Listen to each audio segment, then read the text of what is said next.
recording or even doing live stuff, then absolutely. It would be, someone like, and I can sit here and name drop all day. Yeah. Okay, I would say the first time I got to work with Dolly. Mm-hmm. And she is just naturally beautiful. Her eyes, I saw her eyes in the sunlight, and they're this bluish green, just incredible. And she's a beautiful lady, just white porcelain skin, and what makes her even more beautiful is her personality and her whole spirit. She just has this aura. You can't explain it until you see her in person and have a conversation with her.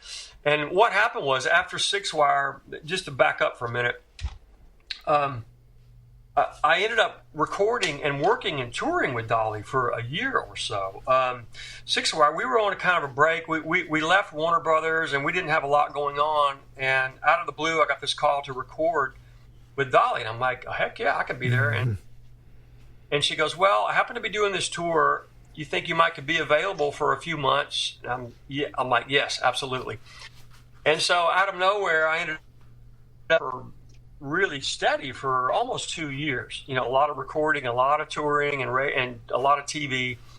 But that was one of the first times I was really starstruck and didn't know what to say, because when she enters a room, it is like the president or Pope or whoever walks in. I mean, it's Dolly Parton. She enters a room, you can feel the energy. So, yeah, about being starstruck, yeah. Of course. Absolutely. With her, I got to work with Cliff Richard. The first time I met Cliff, it was the same way. I mean, Cliff is a star in Europe, and I got to record with him. Alice Cooper. I've been fortunate enough to work with a lot of really household names, and so yeah, I've been starstruck a few times. I haven't gotten to work with Paul McCartney yet or Sting yet. They're on my short list, but I'm sure I'll start if I ever get to work with those guys. But did you ever meet Ringo? I've been around him,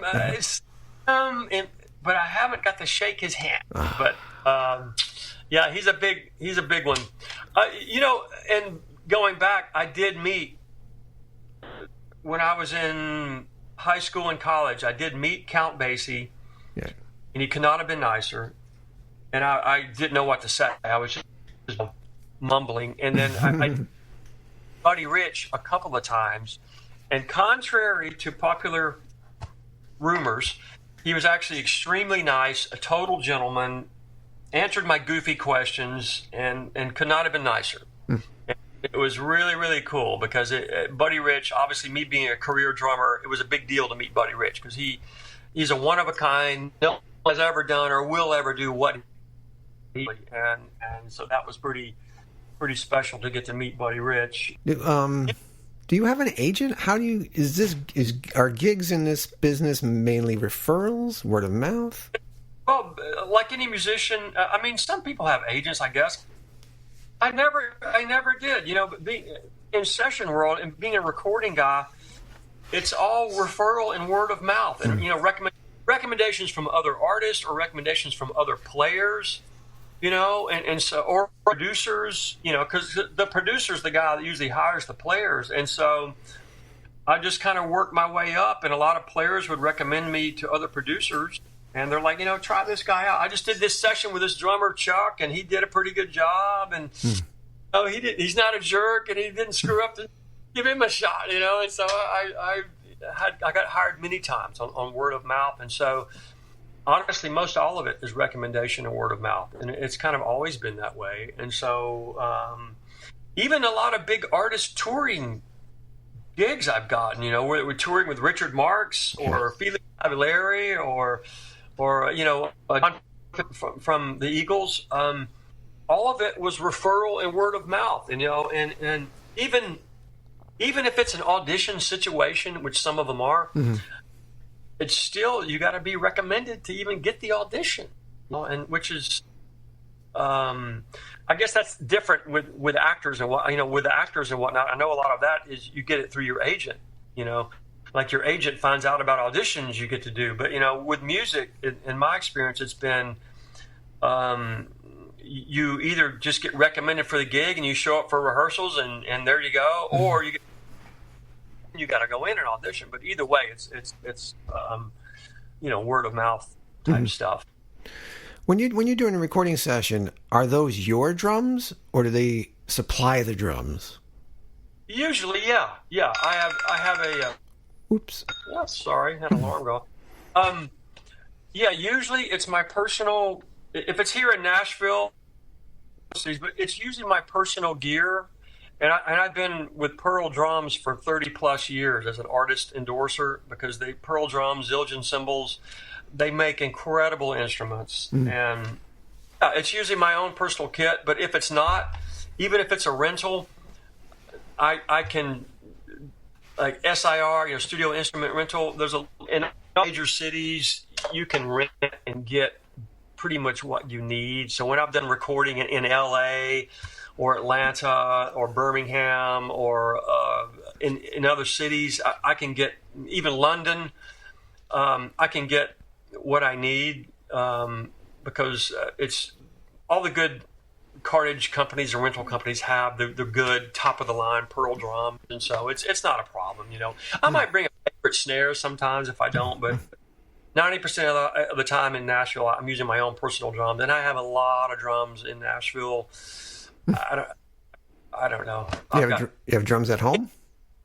Well, yeah, I have several sets. I have 2 sets that stay set up that I practice on. Always stay set up for recording video and just practicing, and so they stay set up. And then I have other kits that I store here that just for whatever reason. And then I have my cartage at my cartage company. And they're the ones who take my recording gear to all the recording sessions. They set it up and tear it down. So they have 2 or 3 of my kits there at the cartage company that they store for me. And then there's several recording studios that I just have taken drum sets to, and just I go, here's your new house drum kit, and I leave it there, and it stays set up, and I just walk in and sit down and start recording. And so I have several kits around town like that, but so I've got kits all place, and then I'm touring.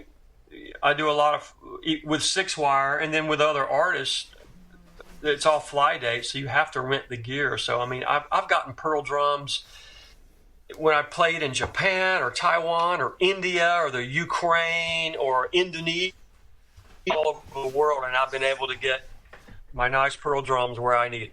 Oh, so they supply. They're nice. available. Wow. Yeah.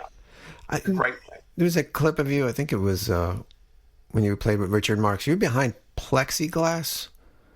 What's that? Yeah. What is that about? I've seen that in other music videos and concerts. Why is the plexiglass there around you?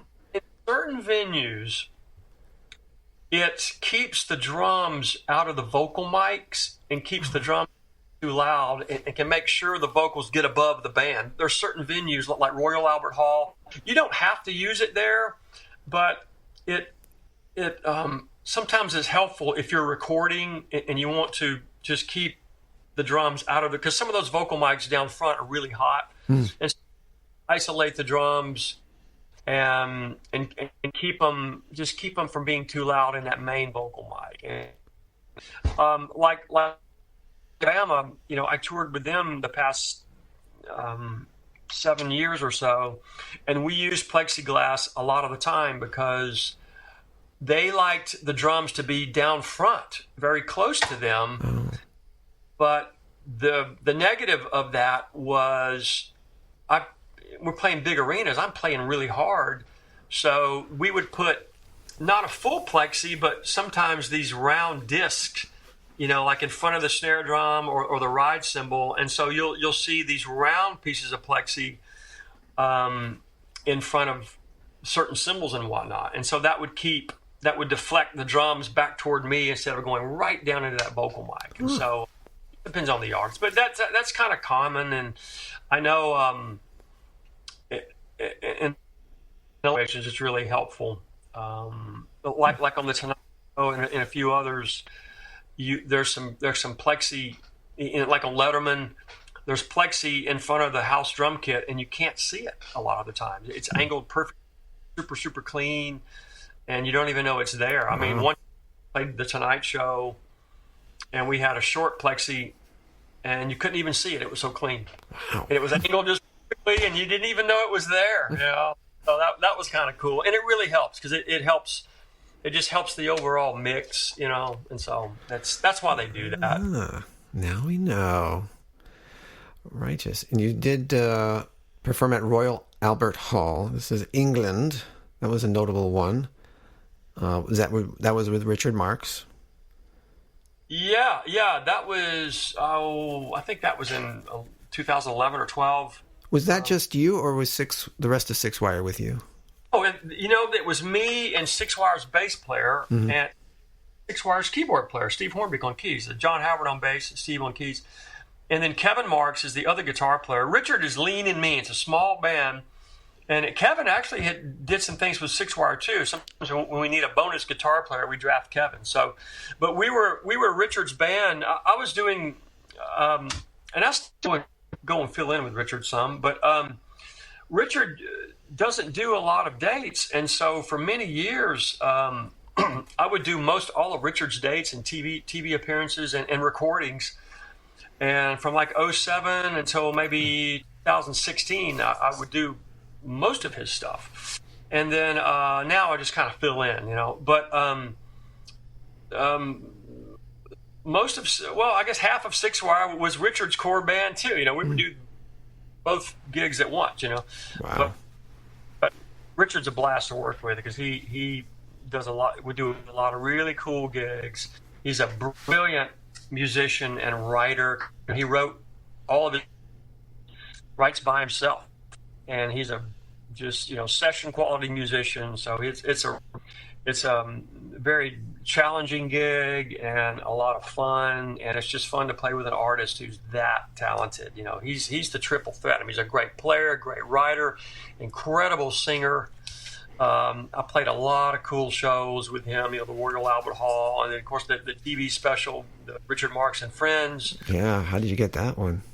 That was, you got Hugh Jackman on there? And Hugh Jackman and Matt Scannell from Vertical Horizon is on there, and several guest stars. But getting to play with Hugh Jackman was really cool. Going back to being starstruck conversation. Yeah.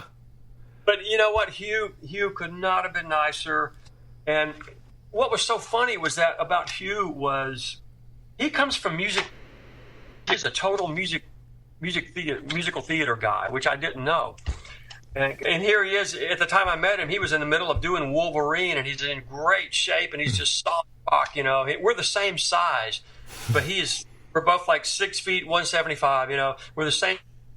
I got a picture of him, me and him together, and we're standing there, and we're both literally the same size, but he is pure muscle, and I'm not.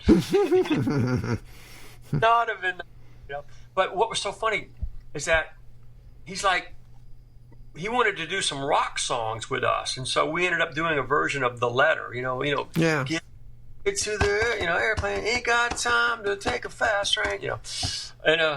And he's like, this is my rock and roll moment.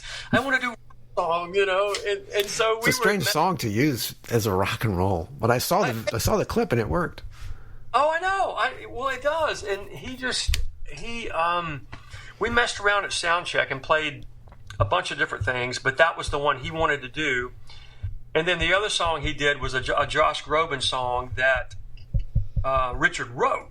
And so that was more in his wheelhouse because he's a music theater guy. Oh yeah. But he had so much fun, doing the rock stuff, and he really wanted to do something more rocking, and so I think he had fun doing that than anything, But he could not have been nicer, and him and Richard are longtime friends, so that's how that whole thing ended up. Was Richard asked? I'm sorry. It don't mean nothing. Yeah. Yeah. Richard asked him to be on this